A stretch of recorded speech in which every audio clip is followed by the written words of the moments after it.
Hey YouTube family, welcome back to my channel. Today we will be doing some basic nails, and as you guys can see, I already went in and prepped my nails, put my tips on. So now I'm just coming in and measuring my tips, making sure they're all on the same length. So what I'm doing is I'm just coming in with my scissors. You can also use a tip cutter to cut your nails, but I prefer to use a scissors. When you're measuring the tips, how you're gonna know the exact length, you want to make sure you put the cuticles against each other, and that's how you're going to be able to make sure that the length are exactly the same. Also, you want to always make sure that you confirm with your client the length of the nails that they want. That way you're not wasting your time cutting the nails and that's not, you know, the length that they're really going for. So you want to always make sure you guys are always on the same page. So now I'm just coming in with my scissors. If you have a coffin tips, go ahead and use your coffin tips to go for a coffin shape. But as for right now, I only had my square tips, so I use the square tips and I just use the scissors to pre-cut. Now I'm coming in with my 80/80 grit hand file, and I'm just going to come in and refine the shape, making sure everything is looking nice and neat before I come in with my application. I always make sure whenever I'm filing my tips, I'm holding the opposite side of the nail. That's going to help me to keep the tip stable. That way it's not shaking all over the place. It's not going to pop off easily, and it's not going to be hurting my client. So whenever you're shaping, especially long nails, try to practice to hold the opposite side just to help to keep the tips stable. Before you start shaping, you want to always make sure that you come in with a old hand file and you score the new hand file. That way you get rid of any harsh, or you know, sometimes the hand files has like sharp grits on it. So just come in and score your new hand file. That way you do not cut your client easily. Whenever you're shaping, you want to always make sure that your client hand is completely relaxed. That way you can see the direction in which the tip is going. The glue that I use to glue my tip, as you guys know, is the KDS glue. I highly recommend that glue. It works very good. So go ahead, get you some KDS glue, and also make sure that your tips that you're using, they're nice and sturdy, and when you're filing, they're not flimsy and all over the place. Everything that I use in this video is going to be linked in the description box. Make sure you guys go ahead and like the video, give this video a thumbs up, and leave a comment in the comment section if you have any questions.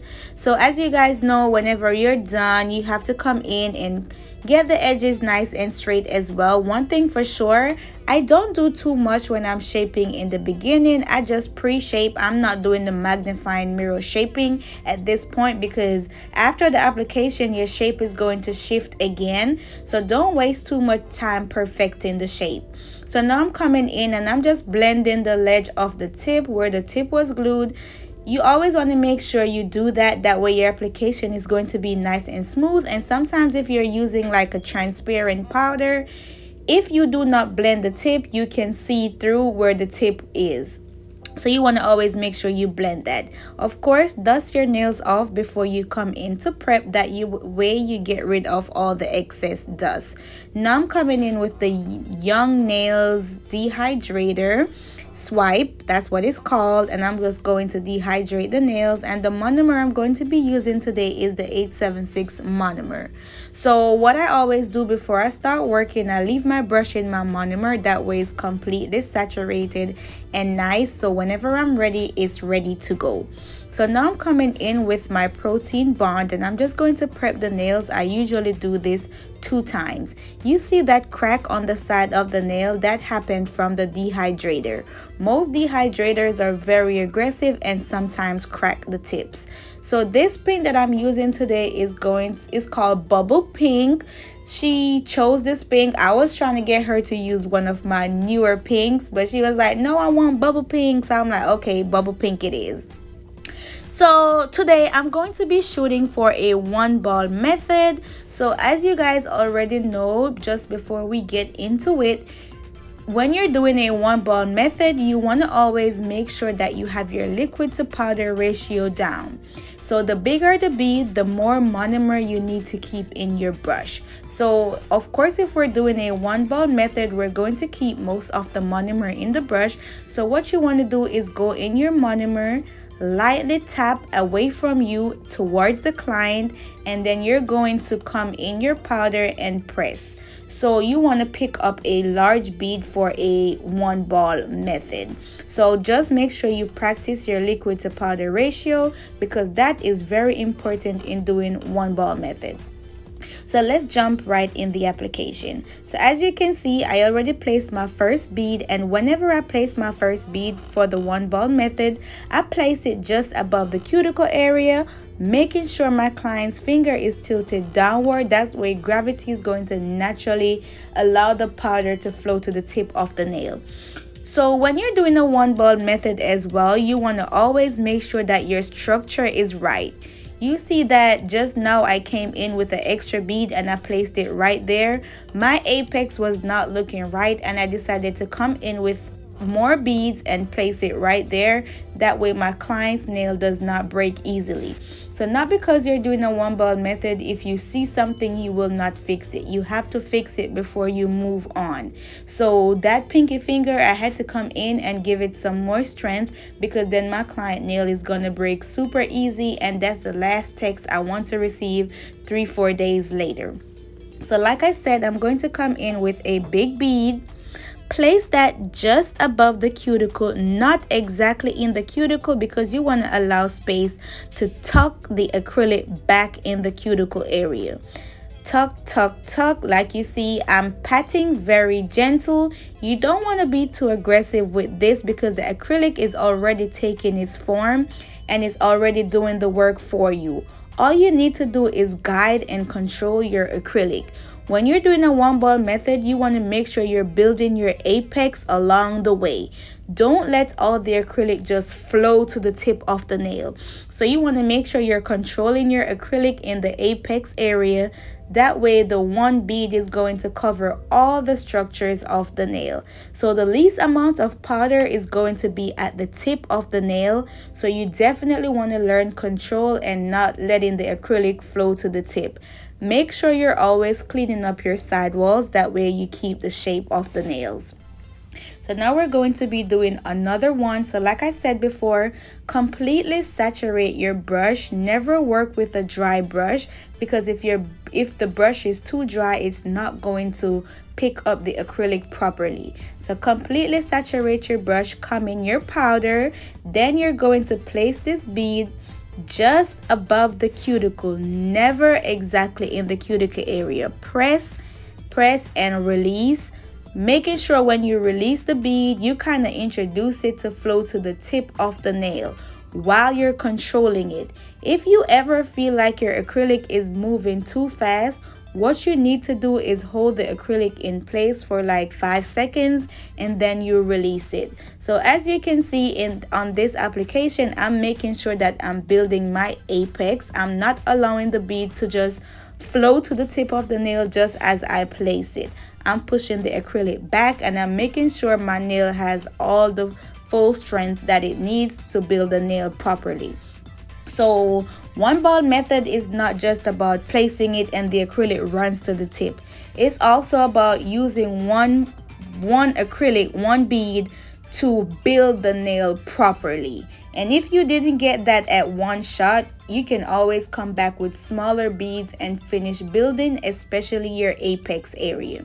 So with the one ball method as well, or with any cuticle bead, the reason why you never want to place this in the cuticle is because you want to allow the acrylic some space to form out. And like you know, whenever you place the acrylic down, it flows. So if you place this bead exactly on the skin and it flows, it's going to overflood the cuticle, and you do not want that, because then you can have lifting, and then when it's time to file, it's going to be very hard to remove this acrylic from off the skin. You never want to leave acrylic on your client's skin. because when it's time to drill, it's going to be very difficult. So as you work, use the tip of your brush to clean the sidewalls up and the cuticle area. This area should always be nice and clean, and your acrylic should be nice and snug to the nail. You also never want to work with a dry bead. A dry bead is a very dangerous bead. This bead will cause lifting, especially if you use it at the cuticle area. It's best if you use a wet bead than a dry bead, because at least the wet bead is going to snug the nail. The dry bead will not do that. Whenever you file, you're going to see cracks, and your client is going to have lifting before they even leave. So make sure your cuticle bead is never dry. So that's what our acrylic is looking like after application. So I know I'm just coming in one more time with my hand file, and I'm placing my hand file up against the nail. When I place my hand file up against the nail, I already see the shape starting to form out. So you don't blindly file. You file with a purpose. You file with intention. And you always want to make sure, especially when you're filing long nails, you hold the nail to give it some support, because you don't want, whenever you're filing, the nail is going up and down and moving all over the place, because this is very uncomfortable for the client. See how I'm holding the tip while I'm filing? Don't do it like that. You want to always make sure that you hold it for support. That way your client doesn't feel any pain. So like I said before, I'm coming in and I'm filing. I hold my hand file up against the nail and I give it firm strokes. Also, make sure that your hand file is not dull, because obviously this is going to take way more time to get the job done. So make sure you're using a new hand file at all times. And like I said previously, whenever you use a new hand file, all you have to do is make sure that you use a old hand file to score it. That way it's not sharp and it will not cut your client easily.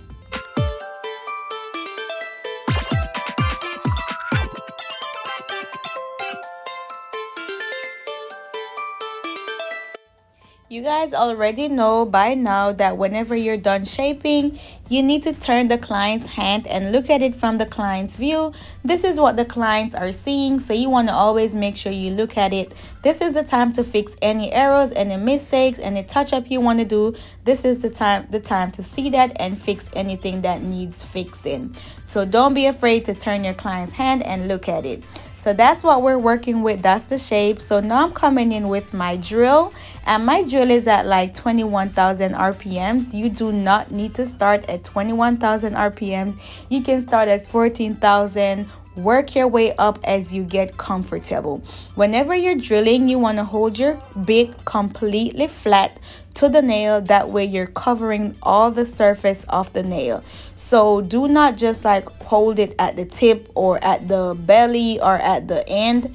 Whenever you're filing, especially throughout the nail, try to keep the bit flat on the nail. That way you're going to cover the entire surface. So when you're doing the cuticle area, obviously the tip of the bit needs to be in the cuticle. So whenever you're sealing your cuticles as well, wherever you're trying to seal, that's where the tip of the bit needs to be. I don't know if I explained that right, but I'm gonna cover it again. You see how I'm coming around? The tip of my bit is in the cuticle and the tip of the bit is in the side walls. So wherever you're sealing, that's where the tip of the bit needs to be. This is the only way you're going to be able to seal your cuticle. If you're not comfortable with getting close to your client's cuticles, what you can do is go as close as possible. Then you can use a cuticle bit whenever you're done to come around the cuticle area and make sure that it's nice and sealed. You have to seal your cuticles, because if you do not seal your cuticles, you're going to have lifting. So you can prep properly, you can apply properly, but if you didn't seal your nail properly, it's still going to lift. So make sure you're sealing your cuticles. That way water doesn't get underneath very easy, or oils or anything. One more thing, this bit that I'm using is a Pana drill bit. This is a medium bit. It's going to be linked in my description, and in most of my videos this is the bit that I use, and it's always linked in the description box. And this pink that I'm using is called Bubble Pink, also gonna be linked in the description. Don't forget to like this video, guys, and leave a comment in the comment section. So stop what you're doing right now and hit that like button, okay? Okay, so back to the drilling. Whenever you're drilling, guys, also you want to make sure you keep your drill moving. That way it doesn't heat up. So if you keep your drill in one place, it's going to start heating up and then it's going to burn your client.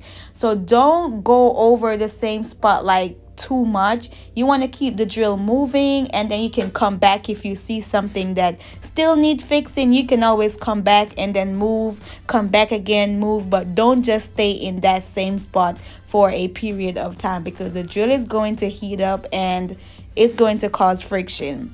So always keep your drill moving.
Now that we're done drilling, you know, sometimes after the drilling the shape might shift, so I always come in one more time and I'm going to just refine my shape. That way everything is going to look nice and neat and ready for the design.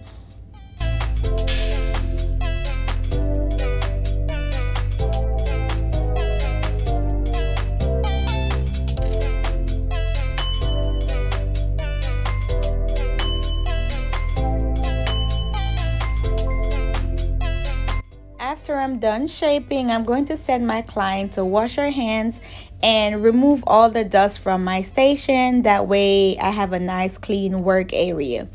So she wanted a basic full set, but I introduced her to the chrome look. So we're going to do a chrome design on her ring finger, and then on the next hand is going to be on her pointer finger. So what I did was I applied matte top coat first.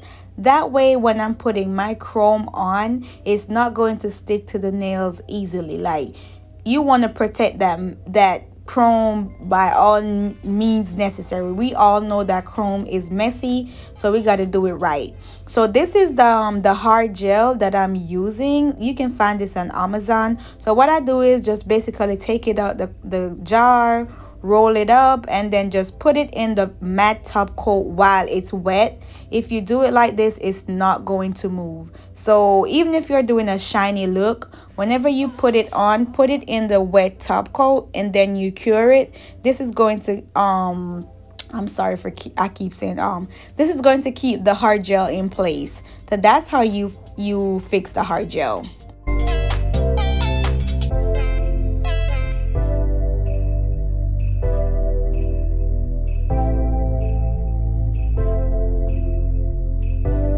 So after I'm done and that's cured, I'm just going to come in with the lint-free wipes just to be extra cautious, trying to make sure the chrome is nice and flawless. And so I'm just going to use some alcohol And you know, wipe the surface of the nail, making sure there's no tacky layer at all.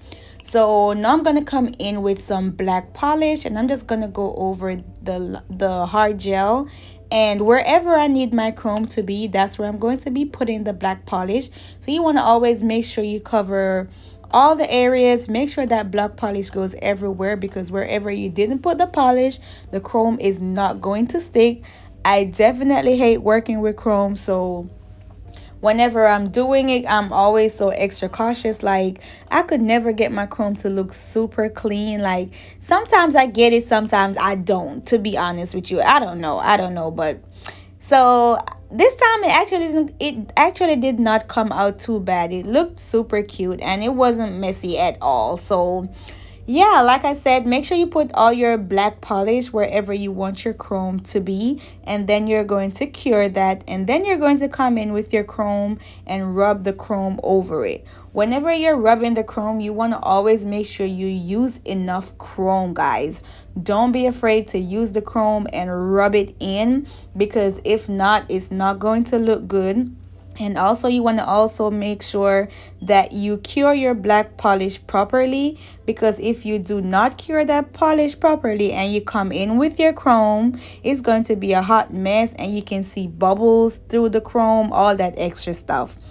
So yes, I'm just coming in. These chrome, I got them off of Amazon. Then I'm just gonna come in and rub it in. Like I said, you could use your finger. I did try to use my finger, but I didn't like how that feel. So I went back to that's what, like a makeup applicator for the eyeshadow. So I did come back to that just to get in the creases. You know, my finger was not gonna get in that creases. So yeah, that's all I did. And then when I was done, all I did was dust it off, whatever the duster could remove. And then I use a cleanup brush. You could use whatever cleanup brush that you have, just to use like with some alcohol and clean up any excess chrome that's left on the nail. And then I'm going to top coat it, and then that's going to conclude the video. So thank you guys so much for watching. I missed y'all so much. Like, I did not upload video for a good minute. I know it's maybe like 6 days, but I don't care. Like, that's not the promise I made to myself. It was supposed to be 2 days a week, all that good stuff. You know how that goes. But then I was doing a launch of my new acrylic. So if you haven't seen the new acrylics as yet, you saw how buttery this is. I have a new formula that's even more buttery. So don't forget to go on the website. It's called the Lover Girl Collection. I give you 10 cover powders. Like, after you get that, you're not going to need no other cover acrylics. And as you guys know, it's always good to invest in cover acrylics. You cannot go wrong with this, because that's what most clients get. They get like a base, and then they'll use like a polish and get designs on top. So don't forget, guys, head over to the website after you're done and check out the Lover Girl collection. And as you already know, the pink that we're using today is called Bubble Pink. So thank y'all so much for watching. Until next time, go on, big up on yourself. Bye.